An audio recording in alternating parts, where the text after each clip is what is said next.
El 15 de agosto de 2011, durante el apogeo de la temporada turística de verano en el lago Tahoe, Laura Mendoza, una joven exploradora scout de 29 años originaria de San Diego, California, desapareció misteriosamente mientras realizaba una expedición de aventura en solitario en una de las calas más remotas y pintorescas del lado californiano del lago, conocida localmente como Emerald Bay. Laura había llegado al lago Tahoe 3 días antes como parte de un proyecto personal de exploración y documentación de ecosistemas alpinos que planeaba presentar a su tropa de scouts adultos, donde servía como líder de actividades de supervivencia y naturaleza, compartiendo su pasión por la aventura al aire libre con jóvenes exploradores que admiraban su conocimiento enciclopédico de la flora y fauna de California. Aquella mañana de agosto, las condiciones eran perfectas para la exploración. Cielo despejado, temperatura agradable de 22 °C, y la luz dorada del amanecer que iluminaba las aguas cristalinas del lago más profundo de Estados Unidos, creando un escenario natural espectacular que Laura había esperado explorar durante meses, planificando meticulosamente cada detalle de su expedición, equipada con su mochila de supervivencia completa, brújula de precisión militar, mapas topográficos detallados de la región, cuaderno de campo resistente al agua para anotaciones científicas, kit de primeros auxilios, y vestida con su uniforme scout modificado para el terreno montañoso, Laura había informado a la recepcionista de su hotel que regresaría antes de las 18:00 horas para la cena que había reservado en el restaurante del establecimiento. Había elegido específicamente Emerald Bay para su exploración debido a su biodiversidad única y su belleza natural extraordinaria, pero también porque la zona era conocida por ser relativamente aislada y libre de multitudes de turistas, lo que le permitiría estudiar la flora y fauna local sin interrupciones y recopilar información valiosa para sus actividades educativas con los scouts. Según testigos posteriores, Laura fue vista por última vez por un guarda forestal hacia las 10:30 am, caminando por el sendero que conducía a las formaciones rocosas más cercanas a la orilla del lago, cargando su equipo de exploración y aparentando estar en excelentes condiciones físicas y mentales, mostrando el entusiasmo característico de una verdadera amante de la naturaleza. Cuando Laura no regresó al hotel esa noche y no respondió a las múltiples llamadas telefónicas del personal preocupado, la gerencia contactó inmediatamente a las autoridades locales, iniciando una búsqueda que se convertiría en uno de los casos de desaparición más desconcertantes en la historia del lago Tahoe. Antes de continuar esta historia, déjanos en los comentarios de qué país y ciudad estás escuchando esta historia. La operación de búsqueda y rescate coordinada por el Departamento del Sheriff del Condado de El Dorado, bajo la dirección del Sheriff adjunto Robert Chen, un veterano con 20 años de experiencia en rescates de montaña, movilizó recursos extraordinarios que incluyeron equipos especializados en rescate acuático, buzos profesionales entrenados específicamente en aguas de montaña, helicópteros de la Guardia Nacional de California, equipados con sistemas de búsqueda térmica de última generación, y decenas de voluntarios experimentados en el terreno montañoso complejo que rodea el lago Tahoe. Durante las primeras 72 horas críticas, que son fundamentales en casos de personas desaparecidas según los protocolos de emergencia, los equipos de rescate exploraron sistemáticamente un área de búsqueda de 15 km² que incluía tanto las zonas terrestres como las aguas poco profundas cercanas a la orilla, donde Laura había sido vista por última vez por el guarda forestal. Los buzos profesionales realizaron inmersiones exhaustivas en las aguas cristalinas, pero extremadamente frías del lago, que mantenían una temperatura de apenas 15 °C incluso en pleno verano, buscando cualquier signo de que Laura pudiera haber sufrido un accidente acuático o que su equipo de exploración pudiera haber caído al agua durante su expedición de documentación científica. A pesar de la visibilidad excepcional del lago Tahoe, famoso mundialmente por su claridad que permite ver hasta 20 metros de profundidad en condiciones normales, los buzos no encontraron ningún rastro de Laura, su equipo, o cualquier indicio de que hubiera estado cerca del agua ese día. Los equipos terrestres, incluyendo unidades caninas especializadas en rastreo de personas desaparecidas, exploraron meticulosamente cada sendero oficial y no oficial, cada formación rocosa, cada área boscosa y cada posible refugio natural donde Laura podría haber buscado protección en caso de emergencia médica o climática. La búsqueda se complicó significativamente por la naturaleza del terreno alrededor del lago Tahoe, que incluía acantilados empinados, bosques densos de pinos y abetos, áreas remotas que raramente eran visitadas por turistas o residentes locales, y cañones profundos que creaban innumerables lugares donde una persona podría desaparecer sin ser detectada, incluso por equipos de rescate experimentados. La comunidad scout local, incluyendo tropas de California y Nevada, que conocían a Laura por su reputación como educadora y exploradora, se movilizó masivamente para apoyar las operaciones de búsqueda, aportando sus conocimientos especializados en navegación terrestre, técnicas de supervivencia y métodos de rastreo que habían perfeccionado durante años de actividades al aire libre en terreno similar. Después de una semana de búsqueda intensiva sin resultados tangibles, las autoridades expandieron el área de búsqueda a 50 kilómetros cuadrados y comenzaron a considerar múltiples hipótesis sobre el destino de Laura, incluyendo la posibilidad de que hubiera sido víctima de un accidente en una ubicación tan remota que su descubrimiento podría tomar semanas o incluso meses, o que hubiera decidido emprender una expedición más extensa de lo planeado. Los investigadores también exploraron la posibilidad de que Laura hubiera decidido extender su exploración más allá de lo programado, dado su experiencia excepcional en supervivencia y su amor conocido por la exploración de áreas vírgenes, pero esta hipótesis fue rápidamente descartada cuando se confirmó que no había llevado provisiones suficientes para más de un día de actividad. Durante las siguientes semanas, el caso atrajo atención mediática nacional, con reporteros especializados en casos de personas desaparecidas que llegaron desde Los Ángeles, San Francisco y otras ciudades importantes para cubrir la historia de la exploradora Scout que había desaparecido sin dejar rastro en uno de los lagos más fotografiados y visitados de Estados Unidos. La familia de Laura, encabezada por su hermana menor Carmen, quien también era líder Scout y compartía la pasión de Laura por la naturaleza, estableció un centro de comando informal en el hotel donde se hospedaba Laura, coordinando esfuerzos de búsqueda privados y manteniendo contacto constante con los medios de comunicación para mantener la historia en la atención pública. 6 años completos pasaron sin que apareciera la menor pista sobre el paradero de Laura Mendoza, transformando su desaparición en uno de los misterios más persistentes y perturbadores de la región del lago Tahoe, mientras su familia y la comunidad Scout continuaban manteniendo viva la esperanza de encontrar respuestas que pudieran proporcionar cierre a esta tragedia incomprensible. Durante este periodo, Carmen organizó expediciones anuales de búsqueda que combinaban entrenamiento en técnicas de supervivencia con la búsqueda sistemática de cualquier evidencia que pudiera revelar el destino de Laura. Expediciones que se realizaban cada agosto en el aniversario de la desaparición y que atraían a scouts de toda California y estados vecinos. Estas expediciones anuales no solo mantenían viva la memoria de Laura, sino que también servían como entrenamiento valioso para jóvenes exploradores que aprendían técnicas de navegación, supervivencia y búsqueda y rescate bajo la supervisión de expertos experimentados que habían conocido y respetado a Laura durante su vida. En 2017, exactamente 6 años después de la desaparición, un grupo de biólogos marinos de la Universidad de California en Davis estaba realizando un estudio exhaustivo sobre los efectos del cambio climático en los ecosistemas lacustres del lago Tahoe,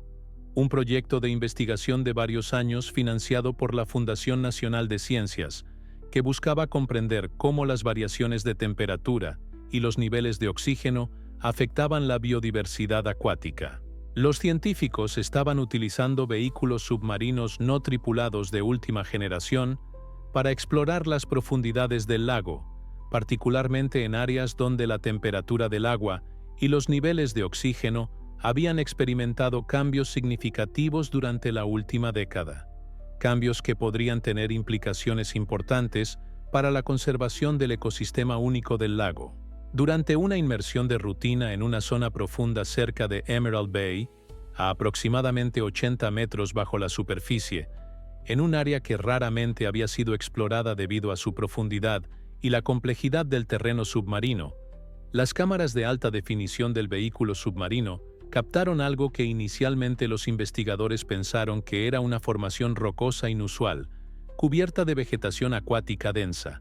Sin embargo, cuando el Dr. Michael Torres, líder del proyecto de investigación, examinó más detalladamente las imágenes en alta resolución, se dio cuenta de que la supuesta formación rocosa tenía características que no correspondían con las formaciones geológicas típicas del fondo del lago. Un análisis más cuidadoso de las imágenes reveló que se trataba de restos humanos que habían quedado completamente enredados en un complejo sistema de raíces de árboles sumergidos,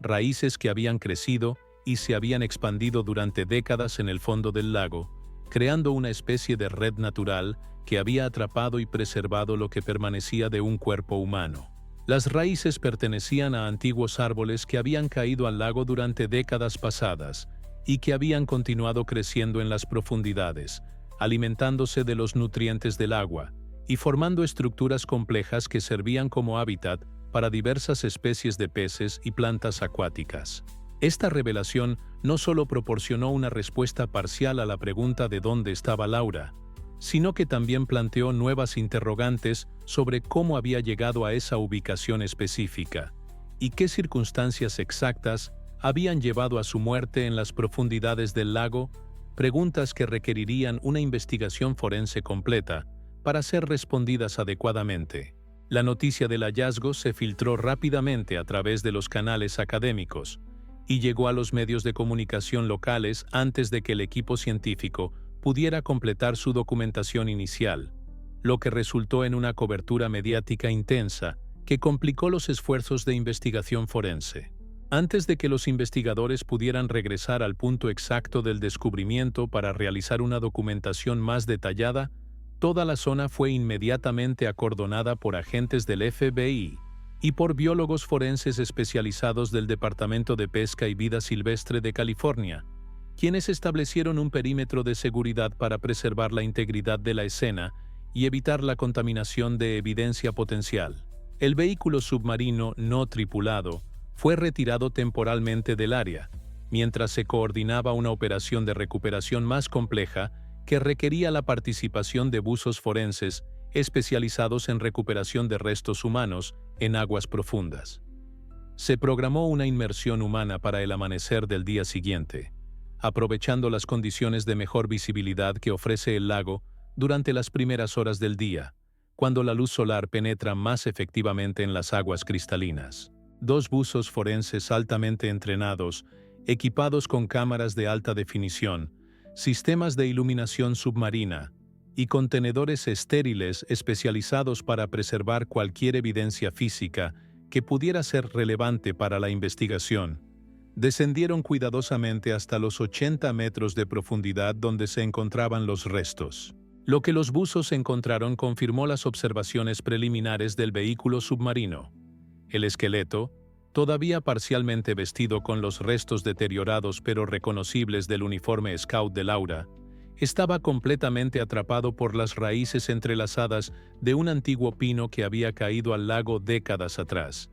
cuyas ramas subacuáticas se habían ido expandiendo y entrelazando con los años como si la naturaleza misma hubiera decidido custodiar y preservar los restos para un futuro descubrimiento. A aproximadamente 1 metro de distancia de los restos humanos, los buzos forenses lograron recuperar la mochila de supervivencia de Laura, que sorprendentemente se encontraba en excelentes condiciones debido a su construcción resistente al agua, y dentro de la cual encontraron su cuaderno de campo personal, cuidadosamente envuelto en múltiples capas de plástico protector.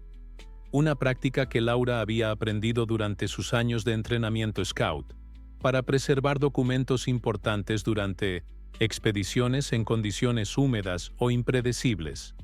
Con los restos esqueléticos cuidadosamente levantados y trasladados al Laboratorio de Antropología Forense de Sacramento, El caso pasó oficialmente de una clasificación de persona desaparecida a una investigación criminal activa por muerte sospechosa, requiriendo la participación de especialistas forenses e investigadores criminales experimentados. La doctora Karen Patel, una antropóloga forense reconocida nacionalmente con más de 15 años de experiencia en casos complejos, fue asignada para encabezar la autopsia osteológica completa y el análisis forense de los restos, utilizando técnicas avanzadas de análisis óseo y reconstrucción forense para determinar las circunstancias exactas de la muerte. El examen inicial reveló hallazgos inquietantes que contradecían completamente la hipótesis de un accidente simple. Las costillas inferiores presentaban microfisuras distintivas que eran compatibles con un patrón de lesiones causadas por un abrazo de compresión extremadamente fuerte,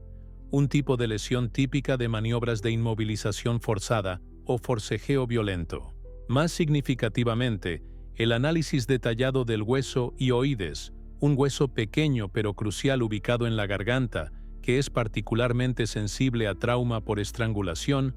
reveló una fractura clara que sugería fuertemente que Laura había sido estrangulada antes de que ocurriera el eventual ingreso de agua en los pulmones. Esta evidencia física irrefutable derribó por completo la hipótesis inicial del ahogamiento accidental y transformó la investigación en un caso de homicidio potencial que requería una revisión completa de todos los aspectos del día de la desaparición. El sheriff Chen, trabajando ahora en coordinación con detectives especializados en homicidios, solicitó inmediatamente una revisión exhaustiva de todas las llamadas al servicio 911 que se habían realizado durante la semana de la desaparición, así como todos los registros de visitantes del parque estatal, permisos de camping y cualquier otra documentación que pudiera revelar la presencia de individuos sospechosos en el área durante el periodo relevante. Entre los nombres que aparecían en los registros oficiales, uno resaltó significativamente: Mark Hollister, un guía de kayak certificado y exmiembro del mismo movimiento Scout Nacional al que pertenecía Laura, que había sido interrogado muy brevemente durante la investigación inicial en 2011, porque había informado a las autoridades que había visto a Laura poco antes del atardecer, aparentemente sana y salva. Una declaración que ahora adquiría una importancia completamente nueva a la luz de la evidencia forense. En su declaración original de 2011, Hollister había relatado con aparente sinceridad que Laura le había preguntado por un atajo para regresar más rápidamente a su hotel,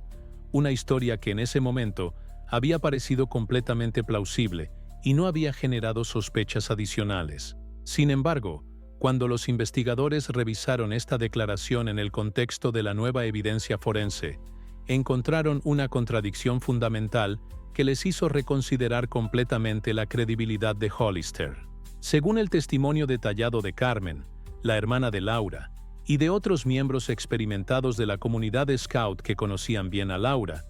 ella nunca habría preguntado por atajos o rutas alternativas en un área que conocía mejor que la mayoría de los guardabosques oficiales del parque. Laura había explorado la región del lago Tahoe durante más de una década.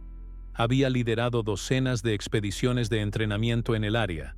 y había memorizado prácticamente cada sendero, cada formación rocosa y cada ruta de acceso en un radio de 20 kilómetros alrededor de Emerald Bay.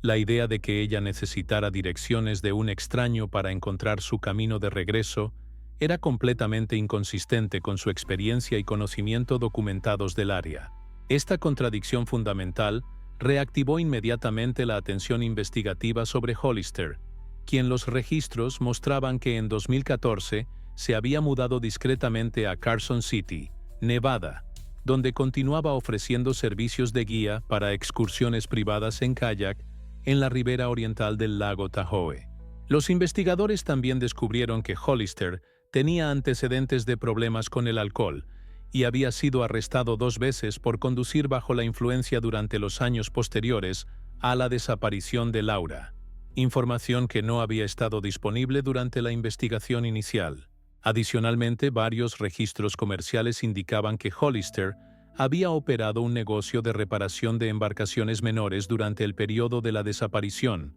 lo que significaba que tenía acceso regular a equipos y materiales que podrían haber sido utilizados para ocultar evidencia o manipular una escena del crimen. El FBI decidió localizar a Hollister para un interrogatorio más exhaustivo, esta vez con el beneficio de la evidencia forense definitiva y una comprensión más clara de las inconsistencias en su declaración original, así como técnicas de interrogatorio más avanzadas que habían sido desarrolladas específicamente para casos de homicidio complejos. El FBI localizó a Hollister trabajando en un pequeño taller de reparación de botes en Carson City, Nevada, donde había establecido una operación modesta, pero aparentemente legítima de mantenimiento y reparación de embarcaciones recreativas. Durante el primer interrogatorio formal, conducido por los agentes especiales Collins y Rivera, ambos con experiencia extensa en casos de homicidio, Hollister inicialmente se mostró cooperativo y voluntariamente reiteró su versión original de los eventos. Había visto a Laura durante la tarde del 15 de agosto. Habían tenido una conversación breve y aparentemente amigable sobre rutas de senderismo, y ella había tomado el sendero principal de regreso hacia su hotel. Sin embargo, los agentes experimentados notaron inmediatamente que su relato parecía excesivamente ensayado y memorizado, como si hubiera estado practicando exactamente qué decir durante años en anticipación de preguntas adicionales. Cada vez que los investigadores solicitaban detalles específicos e inesperados que no habían sido parte de su declaración original, como el color exacto del calzado de Laura, la dirección precisa del viento ese día, o detalles sobre otros excursionistas que podrían haber estado en el área, Hollister mostraba dudas evidentes y proporcionaba respuestas vagas o inconsistentes que contrastaban marcadamente con la precisión de su historia principal. Para mantener la apariencia de cooperación mientras obtenían más información, los agentes le pidieron que proporcionara voluntariamente una muestra de ADN para análisis forense, explicándole que después de 6 años, cualquier coincidencia biológica con evidencia recuperada del sitio del crimen podría realmente ayudar a exculparlo completamente de cualquier sospecha. Hollister inicialmente pareció estar dispuesto a cooperar con esta solicitud, pero al día siguiente contrató súbitamente a un abogado criminalista experimentado y cambió radicalmente su actitud, rehusando responder cualquier pregunta adicional y revocando su consentimiento para futuros interrogatorios. Este cambio dramático en su comportamiento y nivel de cooperación levantó inmediatamente sospechas adicionales entre los investigadores, quienes interpretaron su decisión de contratar representación legal como una posible indicación de culpabilidad. Paralelamente a estos desarrollos, el análisis químico detallado de la ropa y equipos recuperados del fondo del lago reveló la presencia de partículas microscópicas de resina epóxica especializada, específicamente un tipo de sellador náutico que Hollister había utilizado regularmente en sus operaciones de reparación de kayaks y cuya fórmula química exacta no coincidía con productos similares disponibles en otros talleres de reparación náutica de la región. Con estas nuevas evidencias circunstanciales pero significativas y la súbita falta de cooperación de Hollister después de contratar representación legal, el fiscal del condado de El Dorado solicitó formalmente una orden de registro judicial para realizar una búsqueda exhaustiva de la vivienda flotante, donde Hollister había estado viviendo durante los últimos 3 años, así como su taller de reparación de embarcaciones y cualquier vehículo o propiedad asociada con sus operaciones comerciales. La orden fue aprobada por un juez después de una presentación detallada de toda la evidencia disponible, incluyendo las inconsistencias en las declaraciones de Hollister, la evidencia forense de homicidio y la presencia de material que parecía conectarlo físicamente con la víctima. Durante la ejecución de la orden de registro, los investigadores realizaron una búsqueda meticulosa y sistemática de todas las áreas accesibles de la propiedad, utilizando detectores de metales, perros entrenados para detectar restos humanos y técnicas forenses especializadas para identificar evidencia que podría haber sido ocultada durante años. Los resultados de esta búsqueda fueron extraordinariamente reveladores. Dentro de un compartimento oculto cuidadosamente construido bajo la cubierta principal de la vivienda flotante, los investigadores descubrieron la brújula Scout de Laura, claramente grabada con sus iniciales LM, Tannery, en el estilo característico que había aprendido durante su entrenamiento Scout, y un mosquetón de escalada que era idéntico en marca y modelo a los que habían sido recuperados del fondo del lago junto con sus restos. El análisis posterior reveló que tanto la brújula como el mosquetón contenían residuos de la misma resina epóxica especializada que había sido encontrada en la ropa de Laura, estableciendo una conexión física directa e irrefutable entre Hollister y la víctima. Adicionalmente, los investigadores encontraron un cuaderno personal de Hollister que contenía entradas detalladas sobre sus interacciones con diversos clientes, incluyendo una entrada fechada el 16 de agosto de 2011, un día después de la desaparición de Laura, que mencionaba críticamente la necesidad de limpiar el equipo después de la situación complicada de ayer, y referencias a deshacerse de elementos problemáticos. Ante esta evidencia física absolutamente irrefutable que lo conectaba directamente con la víctima y la escena del crimen, Hollister fue arrestado inmediatamente bajo cargos de homicidio en segundo grado, con la posibilidad de que los cargos fueran aumentados a homicidio en primer grado dependiendo de los resultados de investigaciones adicionales sobre premeditación y circunstancias agravantes. Enfrentado con la evidencia física irrefutable durante el interrogatorio formal posterior a su arresto, Hollister finalmente confesó parcialmente su participación en la muerte de Laura, aunque intentó minimizar su culpabilidad describiendo los eventos como un accidente trágico que se había complicado debido a su pánico y mal juicio. Según su confesión, había encontrado a Laura esa tarde mientras ella estaba haciendo anotaciones detalladas sobre la vegetación ribereña como parte de su proyecto de documentación científica, y le había ofrecido llevarla en su kayak hasta un punto más cercano del sendero principal para ahorrarle tiempo y energía en su regreso al hotel. Una vez en el agua, según su versión de los eventos, habían tenido una discusión cuando Laura se negó firmemente a aceptar una invitación para acompañarlo a una zona de acampada remota, donde él frecuentemente llevaba a clientes para excursiones nocturnas. Hollister admitió que había estado bebiendo alcohol durante el día y que, en un estado de intoxicación y arrebato emocional, había sujetado a Laura por detrás cuando ella intentó saltar del kayak para nadar de regreso a la orilla, aplicando presión excesiva que resultó en su muerte por asfixia. Desesperado por las consecuencias de sus acciones y temiendo el arresto y la prisión, Hollister confesó que había añadido peso adicional a la mochila de Laura. Había retirado deliberadamente objetos metálicos como la brújula que podrían flotar hasta la superficie, y había lastrado el cuerpo hasta una zona profunda del lago, donde sabía por experiencia que las raíces fósiles y los troncos sumergidos frecuentemente atrapaban cadáveres de animales y otros objetos, confiando en que el lago y el paso del tiempo ocultarían permanentemente el crimen. Sin embargo, su confes parcial minimizaba significativamente la violencia y premeditación involucrada. Los análisis forenses habían confirmado que el patrón específico de microfracturas en las costillas y la fractura del hueso hioides implicaban un forcejeo prolongado y violento, no un accidente de segundos como él alegaba. La Fiscalía, considerando el agravante de haber ocultado deliberadamente evidencia, mentido repetidamente a las autoridades durante 6 años y mostrado una falta total de remordimiento hasta ser confrontado con evidencia irrefutable, reformuló la acusación a homicidio voluntario con circunstancias especiales,